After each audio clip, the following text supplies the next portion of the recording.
Questions and answers on daily practice.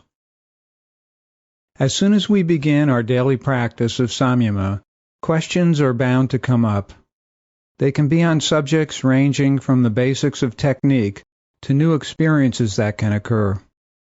We will cover some of the key questions on practice here and delve into the dynamics of experiences in the following sections. Nothing much seems to be happening during Samyama. Am I ready for this? You are ready if you sense some abiding inner silence. Feel in your heart you are ready, and if you can sustain a daily practice. As with deep meditation, we do not measure the results of Samyama by what is happening during the practice itself. The real measure will be in how we feel during our daily activities, in between our sittings. If we feel more peace, creativity, and happiness in life, that will be a good indication of results occurring, even if our Samyama sittings are uneventful. This is true for all yoga practices. The fruit of yoga is found not in what happens during the practices themselves, but in how they affect the quality of our life. What is the difference between picking up and releasing the word love and contemplating love during Samyama? The sutras we use in Samyama are code words for information that is already embedded deep within us with language. Picking up the sutra alone and releasing it into our inner silence will merge the full content of the meaning automatically with our resonant pure bliss consciousness, just as speaking a word out loud will automatically convey its meaning externally to anyone who understands our language. If we understand our language, so does inner silence, so we need not worry about conveying meaning with our sutras. We do not contemplate during Samyama, as this will keep us engaged in thinking and prevent the absorption of the sutra in inner silence. Less is more when we are going inward. We just follow the easy procedure for picking up the sutra at the very faint and fuzzy level every 15 seconds and let it go. Very simple. If we wish to contemplate the meaning of our sutras outside Samyama practice, this is fine. It is good for us to understand the meaning and intent of our sutras. It is we who determine that. It does not come from somewhere else. It will become part of our inner programming, as is the case with all language. This is why we do the sutras in our own language, so the meaning of the words will be alive in seed form deep within us. It is not necessary to overdo it and think about the meaning of our sutras all day.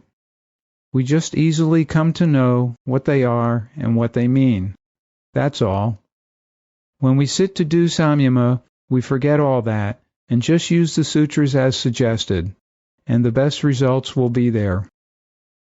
There is a story in the Bible about how difficult it is for a rich man to enter the kingdom of heaven, as difficult as a camel going through the eye of a needle. It is like that with Samyama too.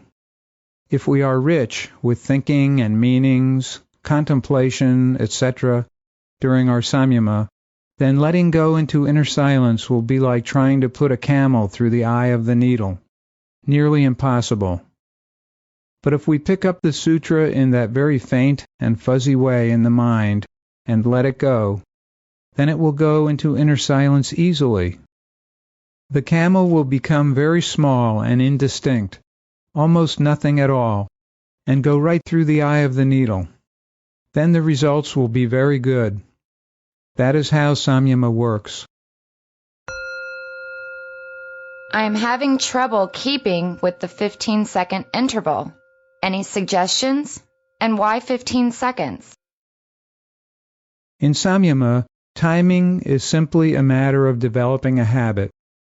It takes several sittings to do that. The nervous system actually has a very accurate clock built into it, and we can access it simply by engaging it repeatedly in our practice.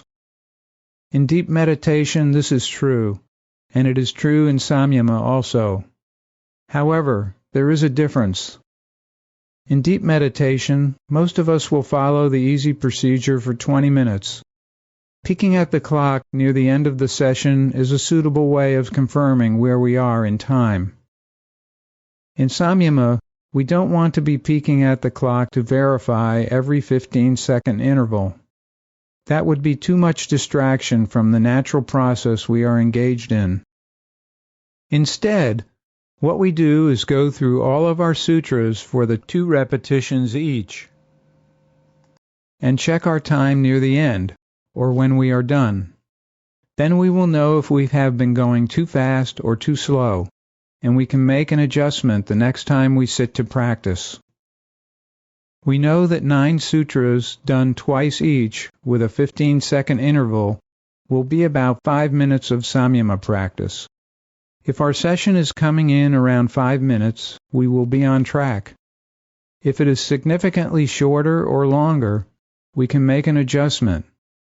Over a few days or weeks, the approximate 15-second interval can be achieved in that way. For extended use of our last sutra for 5 minutes, Akasha, lightness of air, for most of us, we can go back to the same method of timing we use for deep meditation, rather than counting repetitions. So we just go on with the sutra with the approximate 15-second intervals until 5 minutes have passed. Having established the 15-second interval with our other sutras, we can be reasonably confident that we will remain on track with our last sutra for the 5 minutes at the end of our session. From our own experience, we will find that 15 seconds is about the right amount of time for a sutra to be released in inner silence and enlivened from within to produce its given effect via the process of moving stillness. Then, another repetition of the same or next sutra will be necessary to continue the process of cultivating moving stillness. The human mind and nervous system are pre-wired for this approximate duration of processing in Samyama, much as they are pre-wired for about 20 minutes of deep meditation per session for most people. If we go significantly shorter than 15 seconds between sutra repetitions, there will not be enough time for stillness to fully absorb and move from within the sutra. This is a common occurrence in Samyama practice, going through the sutras without adequate time of letting go in between repetitions. This happens when the mind is fully engaged, which we are all prone to have happening in our busy lives. But this is Samyama, where letting go is essential. The thing to do is develop the habit of letting go and allowing inner silence to do its work, not minding thoughts or other experiences that may come up. In time, we learn to trust the process. It works. Think of it this way. Each repetition is a fraction of a second of faintly picking up the sutra, and the 15 seconds of letting go. So, what is Samyama primarily about? Is it primarily about the sutras? No, it is about letting go. The reason we do not deliberately go much beyond 15 seconds between repetitions is because our awareness is naturally coming back out into thoughts by then, and is looking for something to latch onto. Either that, or the mind will be wandering aimlessly after about 15 seconds.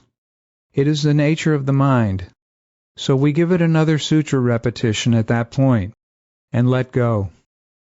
Because Samyama is an enjoyable process, the mind will be happy to go with the sutra into stillness again.